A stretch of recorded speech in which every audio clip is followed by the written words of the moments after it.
Hope. What is it? Is it a feeling, an emotion, an attitude, a quirk of character, a choice? Is it a good thing? The modern Western world has certainly valorized hope to the degree that it is something elevated and even praiseworthy. In Rome right now, at the top of the Spanish Steps, outside the church there, the Santissima Trinita dei Monti, the most holy Trinity of the Mounts, you can see these advertisements everywhere, reading, "Dare to hope," suggesting that hope is both an action that you can choose and also an act of daring. To hope, in that view, is to be brave. Indeed, to be hopeful is often portrayed in our literature and films this way as a heroic quality. Hope itself is seen as inherently good and admirable. The famous line in the film The Shawshank Redemption, if you've ever seen it, is that hope is a good thing, maybe the best of things, and good things never die. Why? Well, it's a future-oriented phenomenon. It's about your own attitudes towards tomorrow and the great beyond, about what you think is possible, about what you feel about human progress, and about the belief that the future can be better than the past, about the fact that things can change for the better, and about acting in the belief that they might. So in those senses, it's about orienting yourself positively with the future. In those senses, it's a source of motivation and a necessary factor in mental and emotional well-being. It would be difficult to get out of bed in the morning without some element of these beliefs and attitudes. And when times are tough, hope becomes a source of resilience that helps us to endure and persevere and to just keep going. But in the Christian worldview, hope is more than that. It's one of the three theological virtues, faith, hope, and charity. And that vision of hope refers to trust in the Christian God's promises and the expectation of salvation. That hope is about ultimate justice and death-defying continuation into the hereafter. And that theological underpinning has deeply influenced Western culture, regardless of personal belief, embedding hope in our collective psyche as something imminently good, something more than a personal feeling or inclination. It's something more akin to a moral virtue, an obligation almost. It's something you're supposed to cultivate. Losing hope is seen as giving up, a moral failure. But this isn't the only way of understanding and envisioning hope. It isn't even universally accepted that hope is a good thing, let alone the best of things. So in this episode, in our exploration of the ancient religious landscape, we'll meet the Roman goddess of hope.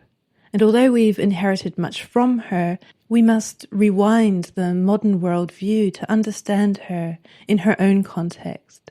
We'll see that what was happening in ancient Rome was the genesis of many of our current attitudes and beliefs, but that these were still evolving and that they were coming out of a very different culture and worldview.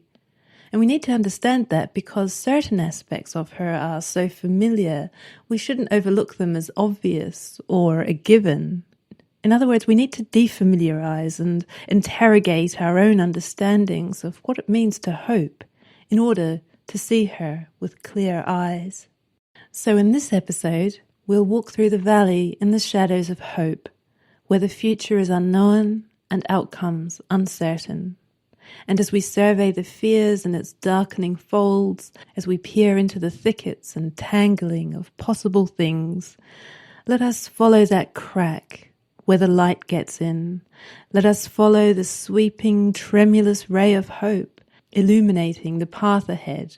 Let us step carefully, but firmly, into the realm of Spes.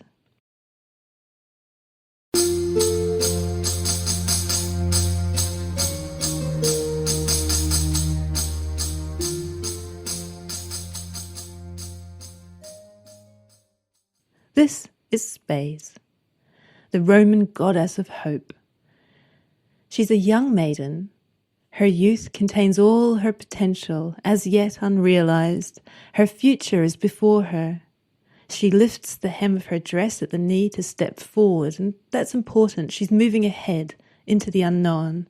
And in her right hand, missing on this statue, she's usually portrayed holding a flower, also symbolizing the bloom of youth and potential. Is it fragile and transient, that flower, or fertile and robust, spreading the seeds for the blossom of all future flourishing? This is an apt and lovely personification or deification of hope. It's a vision we can understand and appreciate without effort. So who is she, and what place did she hold in Roman society? Well, one of the first things to say is that she was not, as is so often said, the counterpart to the Greek god Elpis. That's in no way true, except in the most superficial fact that they were both goddesses, to some extent, of hope. As regular viewers of this series will know, one of the things that we regularly need to do in order to understand what was happening in the Roman world is to undo all the easy but misleading comparisons and equivalences with the Greek world, which often obscures it. And this is one of those cases. Obscuring things even further is our own modern lens and our own ideas about hope, which can make us read and think about ancient ideas a bit skew-whiff. And then we misunderstand what's actually going on. So to bring Roman Spes into sharper focus, we need to look at Greek Elpis first. And then we will not only understand how Spes was different, but also see, in the end, how important she's been for us. In any case, we could hardly talk about hope in the classical world without mentioning Pandora. So we'll start with the famous Greek myth of Pandora and her reckless curiosity. No doubt you already know the story. Pandora with the box she was given by Zeus with the instruction never to open it. But she was overcome with curiosity, however, and unable to control herself, disobeys Zeus and opens the box, thereby accidentally releasing all the ills and ailments of human life into the world, which come out in a giant swarm. And only by snapping the lid closed at the last moment does Pandora manage to leave one last fluttering thing inside. Elpis, hope, when all else has flown. We often read this very simplistically and take some sort of a moral happy ending that at least humankind still has hope, and that it was lucky for us that hope wasn't lost as well. And yes, now there are all these trials and tribulations that we have to endure, but hope will get us through, so hurrah for silver linings. It's not only simplistic, it's not really what the myth conveys. It has far more sophisticated and complicated messages. In fact, what it actually means is ambiguous and open to interpretation, and it's thought-provoking in its lack of clarity.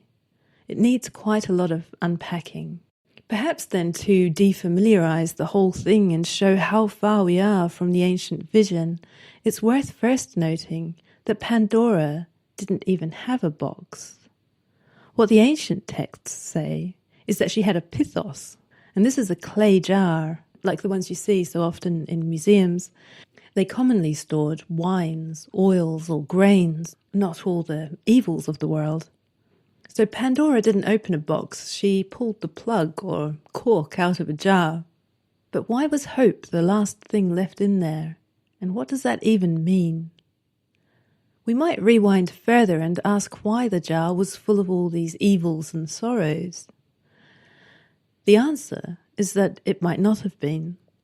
That's an assumption that's been made for so long that it's become an established fact, and actually in the extant Greek versions of the myth, the best of which comes from the 7th century BCE poet Hesiod in his epic Theogony, what was in the pithos or jar wasn't specified at all. Hesiod only says that Pandora opened up the jar even though she'd been warned not to, and after spilling all its contents into the world, humankind was left with a world full of ills and woe, with only hope left, still plugged in the jar.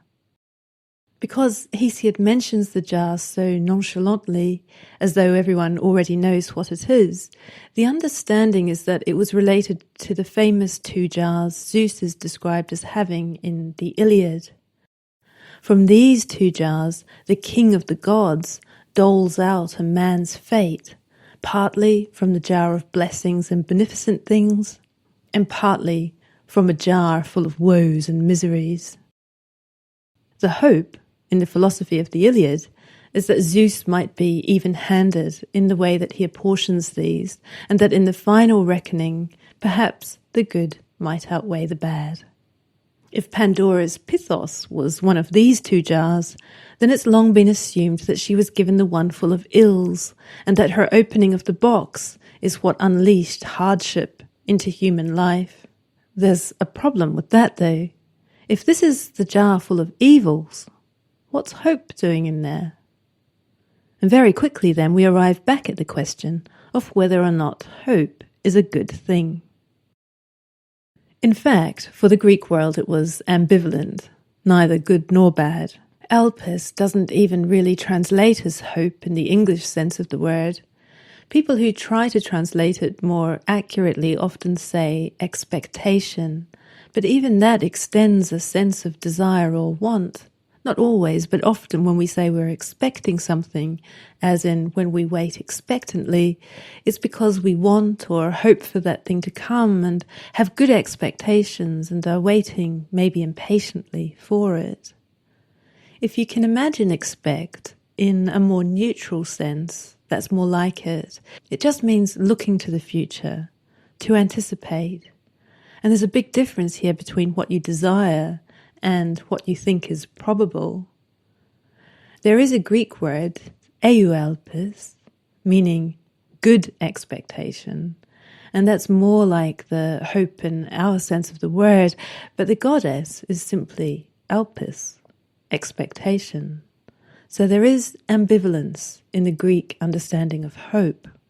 The Greek playwright Sophocles famously wrote, "Wandering hope brings help to many men, but others she tricks." The problem is that it can be false and therefore lead to inaction or wrong action, waiting for something that will never come or not doing something that should be done because you're still holding out for that thing, that situation, that person to change when no change is going to be forthcoming. Hope, in those ways, can prolong suffering.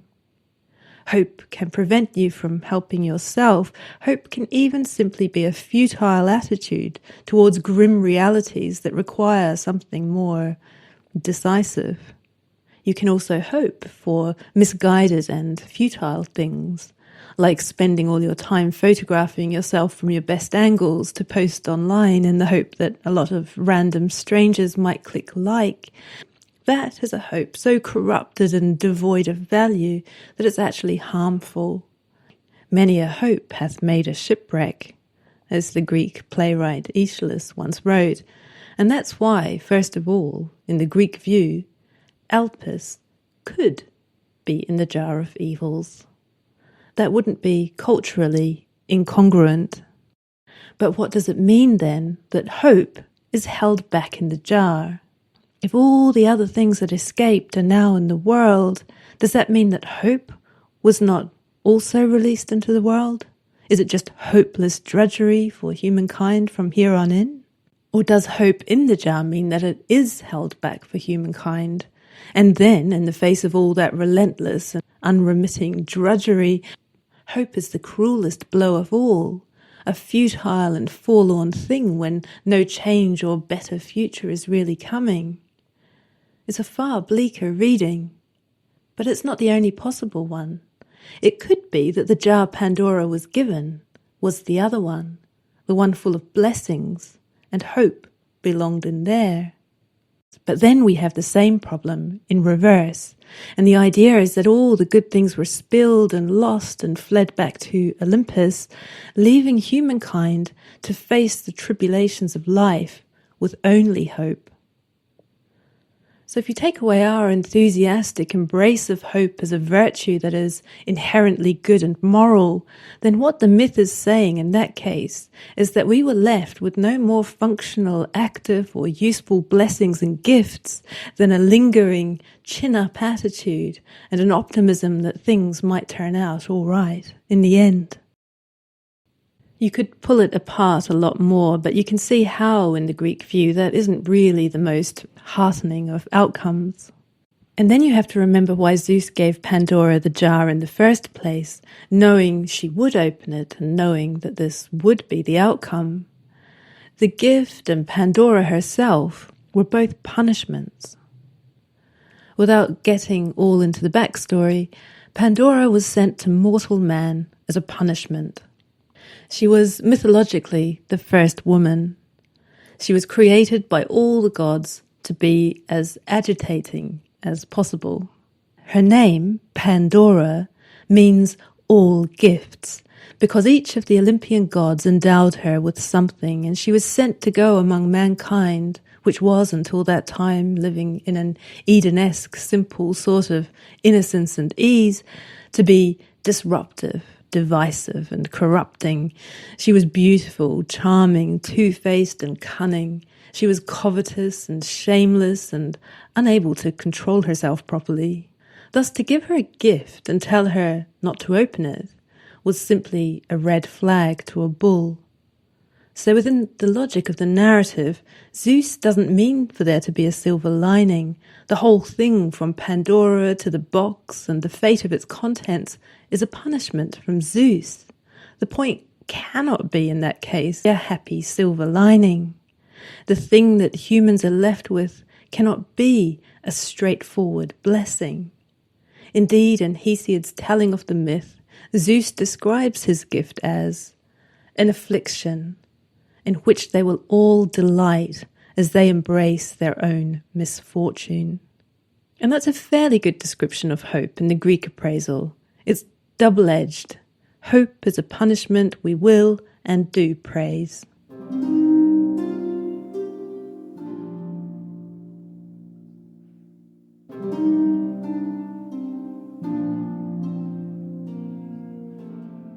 However, wisely, hope can fuel action, courage and ambition, but in general it's also the last bastion and desperation, the last thing in the jar when all else is gone. So it can be positive, but at the same time also a cavalcade against oblivion. Hope, in other words, is most relevant in hopeless circumstance. What is common to all men, the pre-Socratic philosopher Thales once mused? Hope, he says, because those who have nothing else possess hope still. And you can see from the Greek perspective, this isn't necessarily the inspiring platitude that we might normally interpret it as. To have hope when there is nothing else, here is the nobility and tragedy of human life.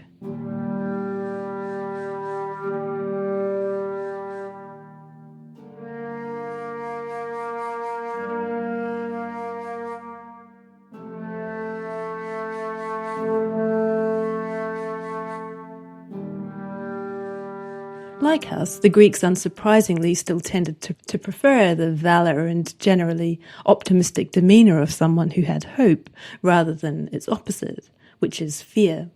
Thus Aristotle could observe, a coward is a pessimistic sort of fellow, for he fears everything.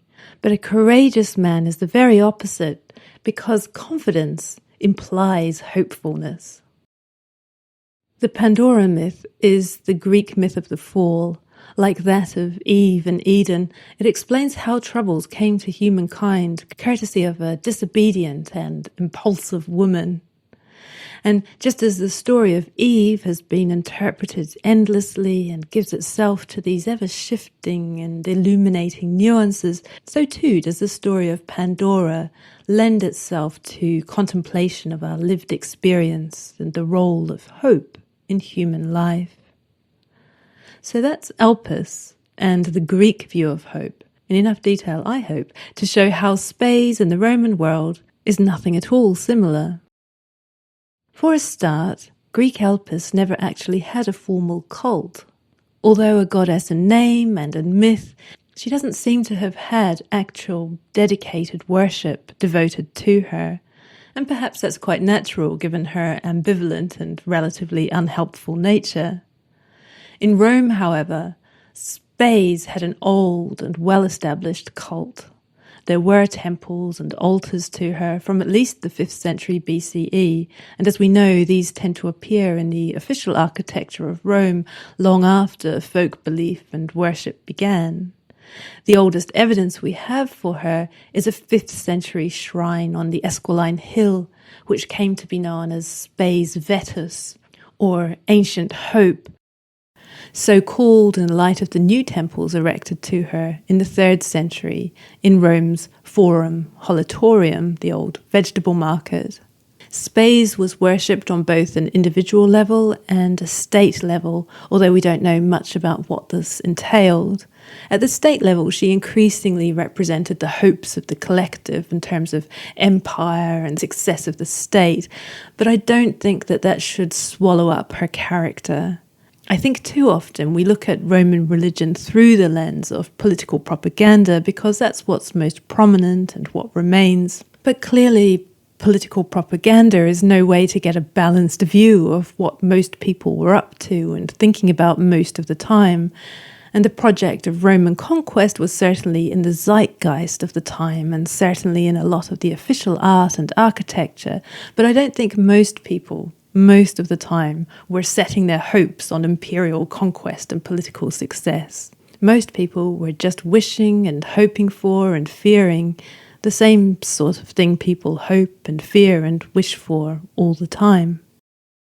So Roman comedy is full of hope, but true to the genre, these are ridiculous hopes that are either doomed to failure or successful despite all morality and justice, hopes of getting rich quick, for example, or getting the unattainable girl, or improving social status, all of which drive people into comedic situations.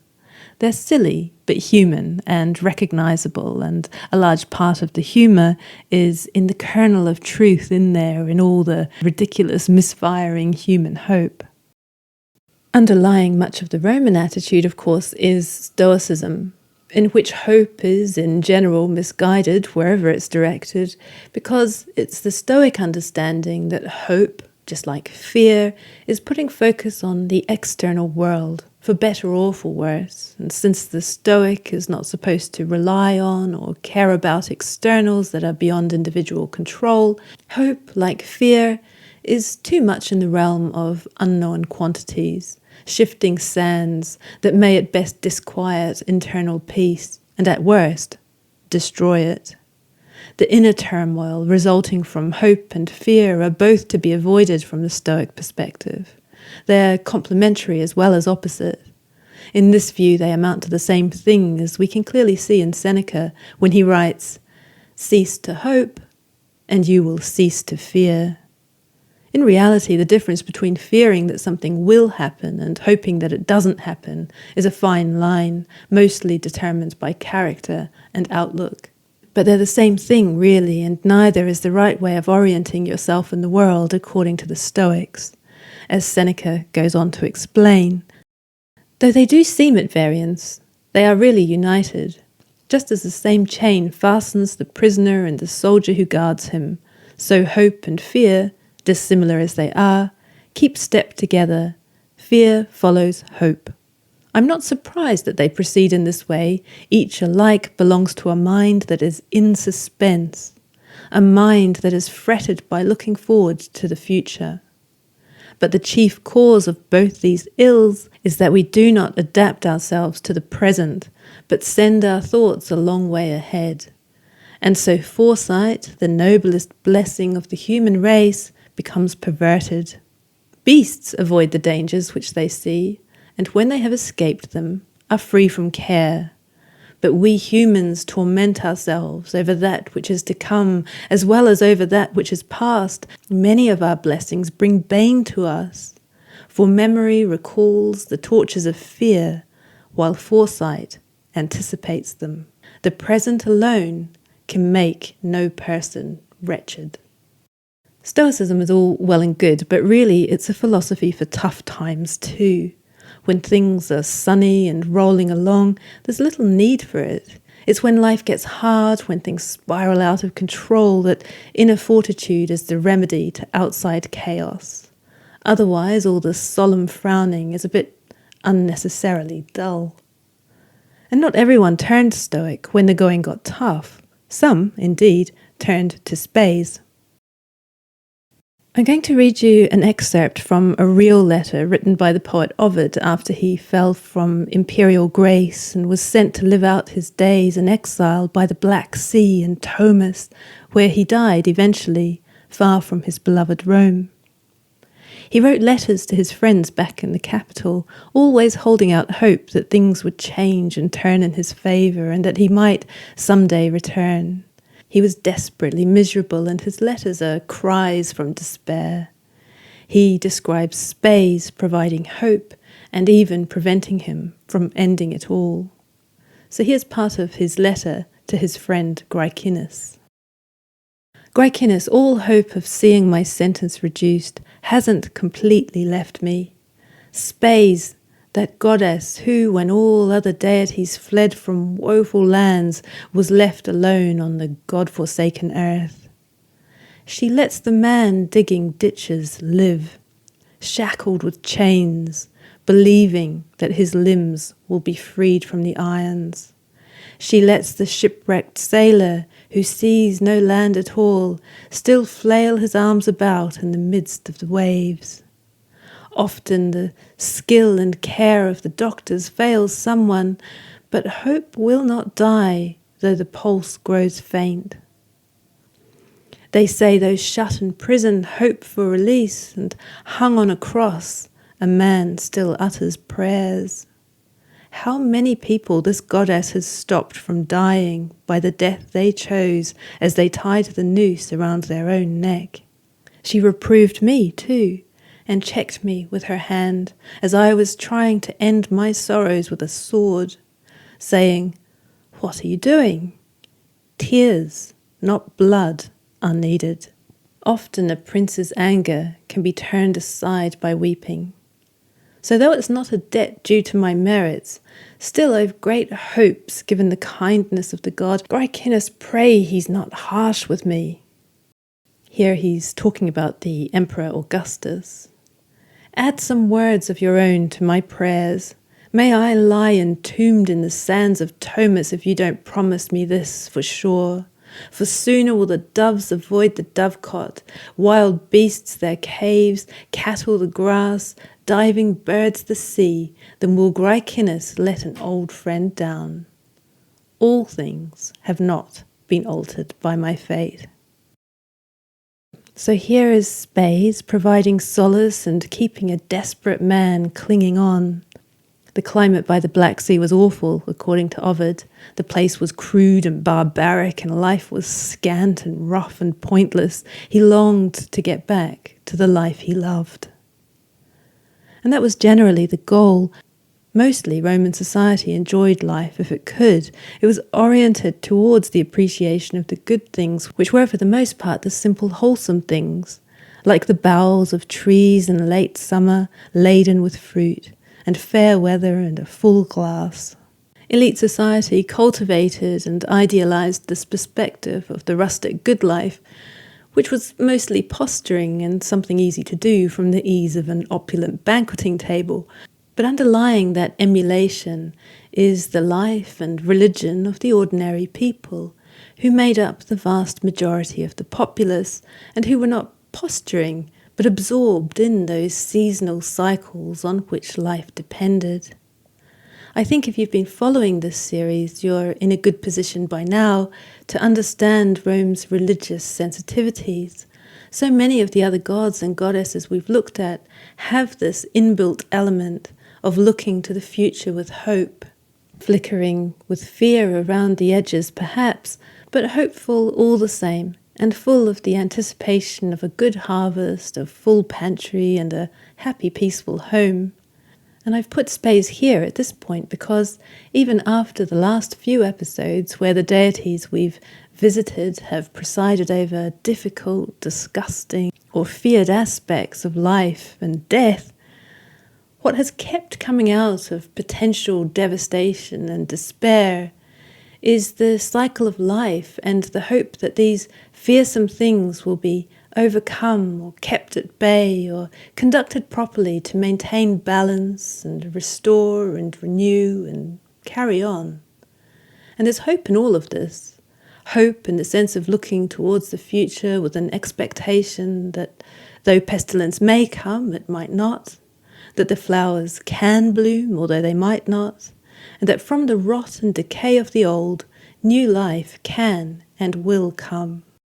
And we've seen time and again how Roman religion is concerned with all facets and rhythms of life, often in tandem with the reliance on the natural world and an appreciation of its bounty and generosity. These rhythms and their health and maintenance moving forward are the overriding preoccupation of all the rituals of the festival calendar. And when you think about it, whether it's a deity that is warded off or welcomed in, hope and fear underpin all the religious interactions with them. So Spes is fundamental in that sense, and on an individual, private level, I suspect people went to her shrines and temples to pray for the things they hoped for, things of everyday human life as well as momentous life events and changes, hopes large and small, modest and ambitious, virtuous, well-intentioned and misguided, all the same. The same sort of things you might hope for tossing a coin in a wishing well, and I don't think you would be tossing coins much for political reasons, just as I don't think most people were visiting Spes to pray for the triumph of Rome and the health of the empire. And I stress this point because Spes, although she was another of Rome's very old goddesses that had been there, it seems, from the start, she was co-opted into the imperial cult in the later age of Rome's emperors, and that's where she is now most visible, and so that's mostly how she is remembered now, if at all. And it's important for a couple of reasons. First, because she became very prominent in this imperial guise. The emperor took on a kind of messianic quality, ushering in the prosperity and flourishing of the empire. So from the time of Rome's first emperor onwards, we see coins issued with the Spes Augusta, the Augustan hope, or the Spes Publica, the collective public hope. And in effect, it was the person of the emperor who was supposed to embody that hope. And this was a new kind of hope, a politically inclined one, mediated by an emperor for the people. And so Spes appears on so many imperial coins, hitching up the hem of her skirt and stepping forward into what is supposed to be Rome's dazzling future under the auspices of whichever ruler is portrayed on the flip side of the coin. One of the messages she's often supposed to convey is hope in the form of dynastic continuity. Imperial heirs, especially newborns, were the future, the hope of Rome. And we get a good sense of the rhetoric of this, if not the reality, through the historian Velleius Paterculus, who recalled the joyful celebrations of the people when Augustus adopted Tiberius in 4 CE, meaning that there was an heir and imperial rule would continue, and that the state would not revert to a republic after Augustus died. So listen to how hope percolates through everything he says. The word in Latin is spes. The rejoicing of that day, the concourse of the citizens, their vows as they stretched their hands almost to the very heavens, and the hopes which they entertained for the perpetual security and the eternal existence of the Roman Empire, I shall hardly be able to describe. On that day there sprang up once more in parents the sure hope of children, in men of marriage, in proprietors of patrimony, and in all people the hope of safety, order, peace and tranquillity. Indeed, it would have been hard to entertain larger hopes, or to have them more happily fulfilled. The hopes of the people are interesting here in relation to imperial rule and dynasty and politics, because what you hear is, as I said, not really people celebrating conquering the world and the political regime. Actually, what they're celebrating and hoping for is stability and peace, so that they may get on with life. This is symbolized and focalized through the imperial heir, but something really rather lovely about hope in the Roman world, which brings us out of that imperial limelight and back into the world of ordinary people and real life, is the fact that long before imperial newborns, or indeed the imperial adoption of adult heirs, were presented as the hopes of the empire, people in general referred to their children as their hopes, their Spes. And I think more than anything else, that probably tells us what we need to know about the goddess Hope. In relation to that most precious aspect of life, your own family and progeny, Spes ties in the most intimate and pressing of ways to fertility and the future, children and the continuation of life, with verdant gardens and abundant offspring all pouring into that same eternal fountain. Cicero sees this looking ahead and attending to things evident in people's behaviour, and their care and concern for the future is not limited to one singular person's life, but to descendants and future society as a whole. He writes, "Shall then a farmer industriously sow trees, no fruit of which his eyes will ever see? And a great man not sow the seeds of law, regulations, and public policy? The begetting of children, the prolongation of a name, the adoption of sons, the careful preparation of wills, the very burial monuments, the epitaphs, what meaning have they, except that we are thinking of the future as well as the present?" Despite the Stoics, then, Spes entails a concern about and tending to the future and what it holds, and I suppose a large part of what the goddess must have provided was the promise that what is to come may be what is desired. She's a little light ahead into the unknown, stepping forward into uncertainty, armed with a flower.